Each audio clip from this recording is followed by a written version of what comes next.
দীর্ঘদিন ধরে মাদকাসক্ত ছিলেন জয়। নেশার টাকার জন্য পারিবারিক নানা বিষয়ে প্রায়ই অশান্তি করত বলে দাবি প্রতিবেশীদের। পুলিশ জানায়, বৃহস্পতিবার রাতে নওগাঁর আত্রায়ে হঠাৎ স্ত্রী ও ৫ বছরের শিশুকন্যার উপর ধারালো ছুরি নিয়ে চড়াও হন জয়। এলোপাতাড়ি ছুরিকাঘাতে ঘটনাস্থলেই মা মেয়ের মৃত্যু হয়। স্বজন ও প্রতিবেশীদের চিৎকার শুনে একই ছুরি নিজের গলায় চালিয়ে দেন জয়।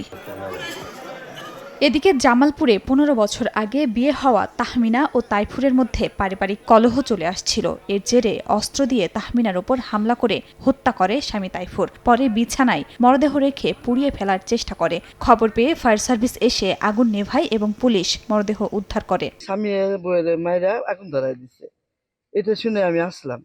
আইসা জ্বালানো দাঁড়াইলাম, দাঁড়ায় দেখি যে মুখটা বের হয়ে রয়েছে সারা শরীরই, মানে ডান হাত পুরা আর পুরা বডি পড়ে রয়েছে খাটের উপরে।